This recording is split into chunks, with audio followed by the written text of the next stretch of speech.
Alhamdulillahilladzi arsala rasulahu bil huda wa dinil haq liyudhhirahu 'alad dini kullihi wa kafa billahi syahida. Asyhadu an la ilaha illallah wahdahu la syarika lah wa nasyhadu anna Muhammadan abduhu wa rasuluh. Allahumma shalli wa sallim wa barik ala sayyidina Muhammad wa ala alihi wa ashabihi wa man tabi'ahum bi ihsanin ila yaumil qiyamah, amma ba'd. Faqad qala fi kitabihil karim, qala in kunta ji'ta bi ayatin fa'ti biha in kunta minas shadiqin. Fa'alqa asahu fa idza hiya su'banum mubin. Wa qala an-nabiy sallallahu alaihi wasallam, talabul ilmi fariidatun ala kulli muslimin. Sadaqallahul azim wa sadaqa rasulihil karim wa nahnu ala dzalika minasyahidin wasyakirin walhamdulillahi rabbil alamin. Muhtaramin, sama-sama kita bersyukur atas nikmat yang Allah Subhanahu wa taala anugerahkan kepada kita. Kemudian kita awali rasa syukur kita dengan ucapan alhamdulillahi rabbil alamin. Kemudian kita berusaha merealisasikan rasa syukur ini agar kita ini bisa mengamalkan rasa syukur, sehingga dengan mengamalkan rasa syukur ini kita sedikit demi sedikit akan menjadikan diri kita ini semakin hari semakin sempurna iman kita. Alhamdulillah. Salawat serta salam senantiasa kita haturkan kepada junjungan kita baginda Nabi Muhammad sallallahu alaihi wasallam. Hadratil muhtaramin, qala in kunta ji'ta bi ayatin fa'ti biha in kunta minas shadiqin. Kemarin kita telah membahas bagaimana kita masuk kepada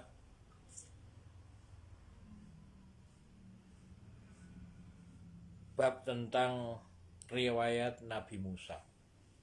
Tsumma ba'atsna min ba'dihim Musa bi ayatina ila fir'auna wa malaihi wa dzalamu biha fandur kaifa kana akibatul mufsidin.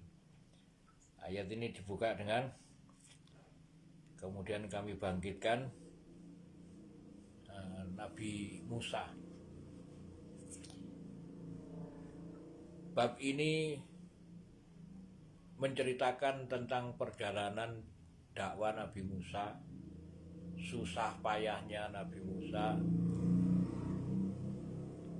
Yang pertama-tama, bagaimana Nabi Musa ini berusaha membela Bani Israel.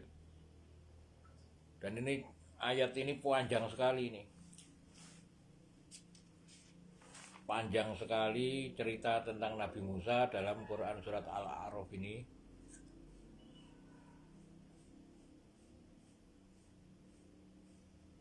Sampai berapa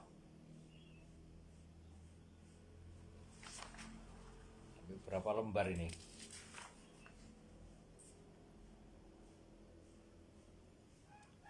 1, 2, 3, 4, 5, hampir 5 lembar.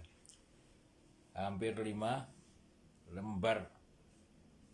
Dan setiap lembarnya itu terisi 1, 2, 3, 4, 5, 6, 7, 8, 9, 10, 11, 12, 13, 14, 15. Sekitar 15-16 ayat. Panjang sekali kisah Nabi Musa dalam Quran surat Al-A'raf ini. Kita diawali dengan ayat yang ke-103.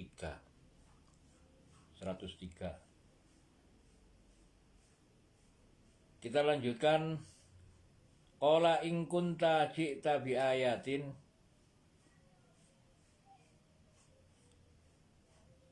Qala, maka berkatalah ini Fir'aun berkata kepada Nabi Musa, in kunta, jika engkau wahai Musa, jikta bi ayatin, datang dengan ayat, maksudnya dengan mukjizat. Jikta bi ayatin fa'ti biha, maka datangkan kepada kami dengannya, maksudnya tunjukkan kepada saya. In kunta minas shodiqin, jika engkau benar-benar termasuk orang-orang yang shodiqin, termasuk orang yang benar. Qala in kunta ji'ta bi ayatin fa'ti biha in kunta minas shodiqin. Cerita ini telah kita ketahui bagaimana ketika Nabi Musa itu menunjukkan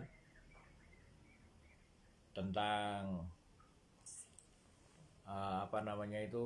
tangannya Nabi Musa. Tangannya Nabi Musa ini ketika dikeluarkan ini memancarkan, bersinar. Tangannya Nabi Musa ini mempunyai ayat, mempunyai mukjizat, bukan putih tapi bersinar. Dengan adanya tangannya Nabi Musa bersinar, maka para pembesar daripada anak buahnya Fir'aun ini berunding untuk bagaimana mengalahkan Nabi Musa dengan sihir. Maka dialek ini kita akan mengawali ketika Fir'aun berkata kepada Nabi Musa, in kunta ji'ta bi ayatin, jika engkau memang datang kepada kami ini dengan mukjizat, fa'ti biha in kunta minas shodiqin. Fa'ti biha in kunta minas shodiqin. Maka datangkan kepada kami jika kamu benar-benar, jika kamu termasuk orang yang benar. Hadirin yang dirahmati Allah, ayat ini kalau kita ini bercermin dari tiap ayat ini menjadi pelajaran bagi seorang dai. Pelajaran bagi seorang dai bahwa dai ini harus mempunyai wawasan. Wawasan ini ilmu, sebagaimana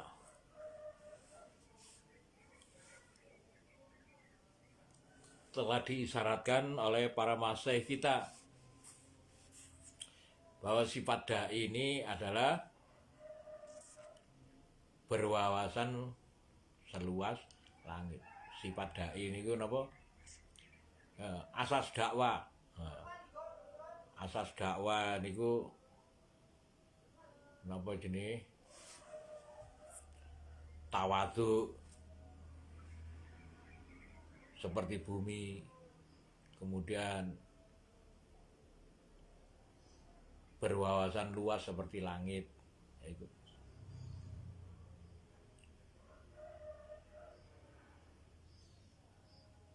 Asas dakwah napa sifat dai niku?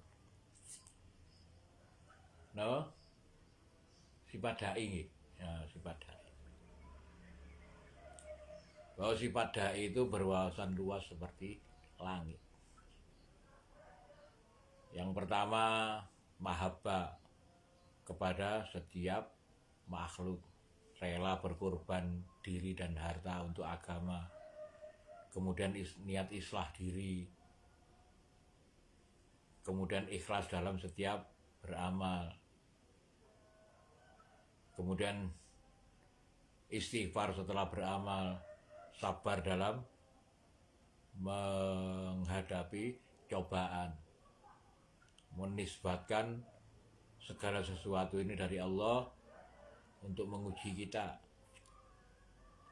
Kemudian tidak putus asa dalam menghadapi kegagalan. Kemudian tabah seperti onta, tawaduk seperti bumi. Kemudian tegak teguh seperti gunung, berwawasan luas seperti langit, dan yang terakhir bergerak istiqomah seperti matahari. Ini disyaratkan oleh para masyaikh kita ini, para guru-guru kita ini, Masya Allah. Jadi beliau-beliau ini, sifat da'i ini seluruhnya sebetulnya diambil dari sifat-sifat yang ada di dalam Al-Quran. Maka patutlah kita ini senantiasa, bagaimana kita ini senantiasa belajar. Supaya apa? Qala in kunta ji'ta bi ayatin fa'ti biha in kunta minas shodiqin. Maka berkata, in kunta ji'ta bi ayatin, jika engkau memang datang kepada kami ini dengan bukti-bukti kebenaran, bukti-bukti kebenaran Islam. Nah, apabila kita ini datang kepada satu kaum yang ternyata mereka ini kaum ini ternyata napa jenenge, sebagaimana yang terjadi kepada Nabi Musa. Jika memang kau benar-benar datang kepada kami ini dengan membawa kebenaran, dengan membawa bukti, apabila itu ditanyakan kepada kita, apabila engkau benar-benar membawa bukti kebenaran tentang Islam, maka tunjukkan kepada kami apa bukti kebenarannya. Nah, itu seperti itu. Maka bukti daripada kebenaran yang harus kita ketahui, yang pertama bahwa Al-Quran ini adalah mukjizat. Mukjizat daripada Al-Quran ini harus kita kuasai, harus kita yakini. Harus kita yakini bahwa Al-Quran ini mukjizat. Dan ketika kita memohon kepada Allah Subhanahu wa Ta'ala, sebagaimana yang pernah diajarkan oleh Rasulullah Sallallahu Alaihi Wasallam kepada Sayyidina Ali, supaya bisa menghafal Al-Quran, maka Rasulullah Sallallahu Alaihi Wasallam mengajarkan sholat khifdi pada malam Jumat. Bangunlah di akhir malam, kemudian sholatlah 4 rakaat. Nah ini, sholatlah 4 rakaat,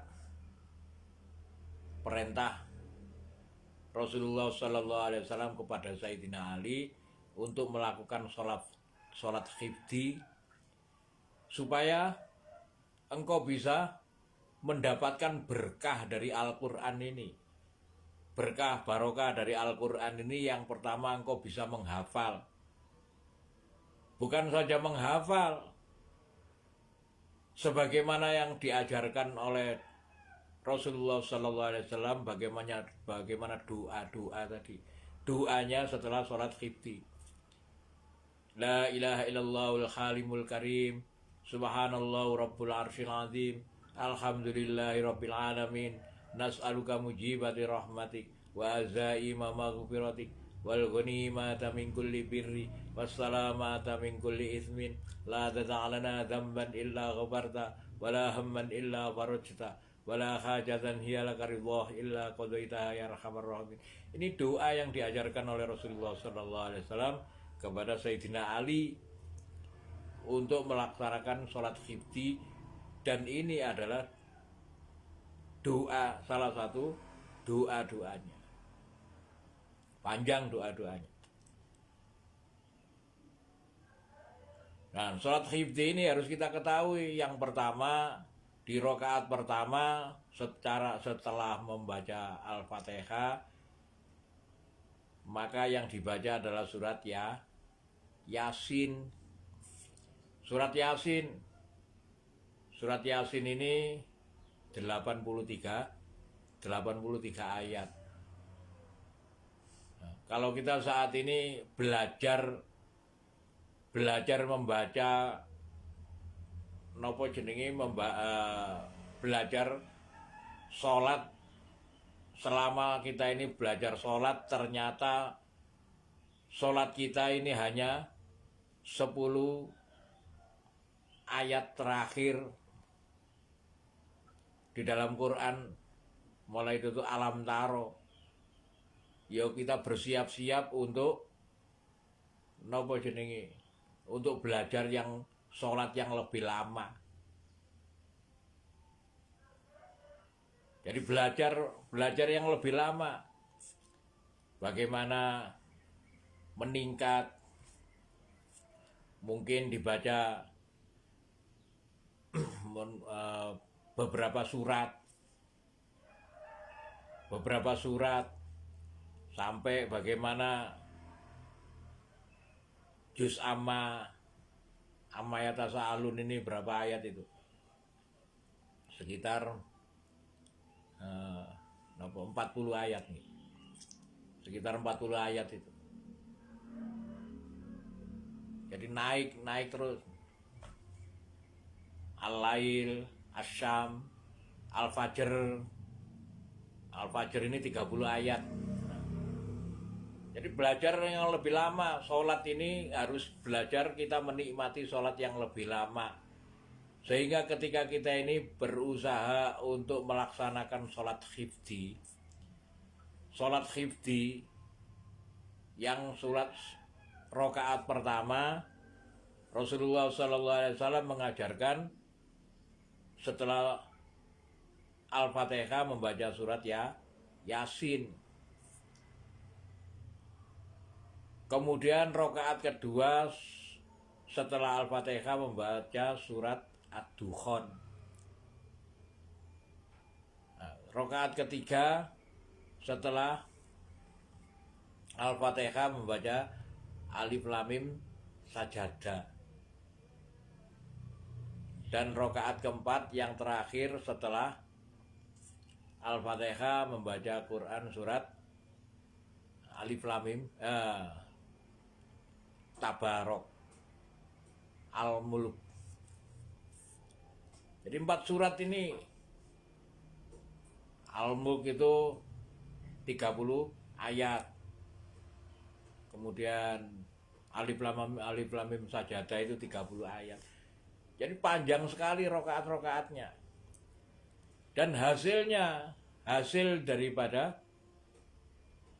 sholat khifdi ini, sebagaimana yang kita ketahui bahwa Sayyidina Ali ini adalah menjadi babul ilm. Napa? Babul ilm, pintunya ilmu.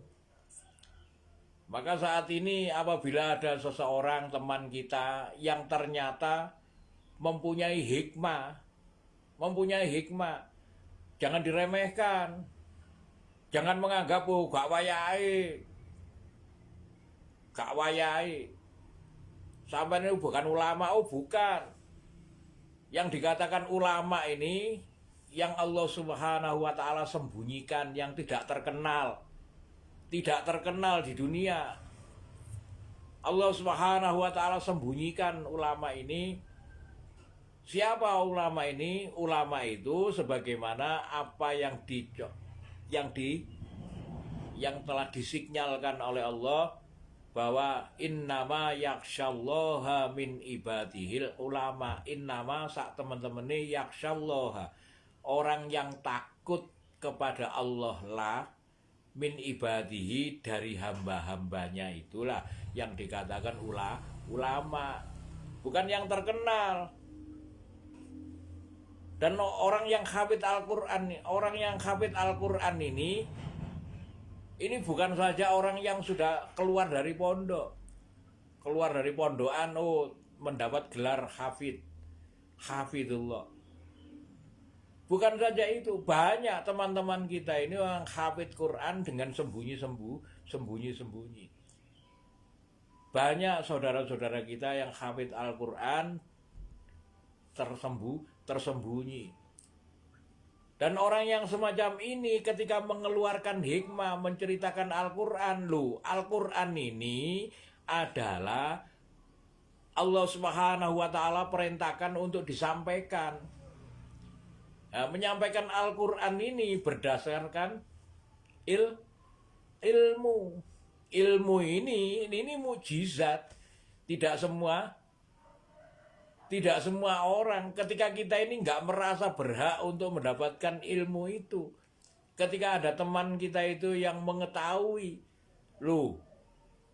jangan sampai diremehkan. Kenapa? Karena ketika kita meremehkan ilmu itu, ternyata kita sama juga menolak kebenaran. Wa may ya'shu an dzikri rahman nuqayyid lahu syaiton wa huwa lahu qarin. Barang siapa yang berpaling dari pengajaran Ar-Rahman, maka dia ini akan menjadi setan sehingga akan menemani sampean tadi ini. Sehingga setan yang menemani diri sampean tadi ini akan semakin berprasangka buruk terhadap apa yang disampaikan oleh teman sampean tadi ini. Padahal itu adalah ilmu yang hak, yang beliau pergunakan untuk menyampaikan ini. Dasarnya ketika beliau ini senantiasa melaksanakan sholat khifdi setiap malam Jumat. Kalau sampean nggak pernah sholat khifdi, ya nggak bisa. Ada teman sampean yang senantiasa melaksanakan sholat khifdi. Sholat khifdi 4 rakaat. Yang rakaat pertama membaca surat Yasin, rakaat kedua surat Ad-Dukhan, yang rakaat ketiga surat Alif Lam Mim Sajadah, rakaat keempat surat Al-Mulk. Dan ini hasilnya adalah Allah Subhanahu wa Ta'ala membuka hati orang-orang seperti ini, diberikan ilmu hikmah sebagaimana Allah Subhanahu wa Ta'ala membuka hati Sayyidina Ali. Nah, ini. Maka qala in kunta ji'ta bi ayatin fa'ti biha in kunta minas shadiqin. Apakah ketika Fir'aun berkata kepada Nabi Musa, jika engkau datang kepada kami ini dengan ayat-ayat Tuhanmu, maksudnya dengan mukjizat tadi ini, maka fa'ti biha, maka datangkan kepada kami dengannya, in kunta minas shadiqin, jika engkau termasuk orang yang benar. Apabila ayat ini, gambaran ayat ini diberikan kepada seorang dai, ternyata ketika dai tadi ini datang kepada satu kaum yang ternyata kaum ini sebagaimana orang seperti Fir'aun, maka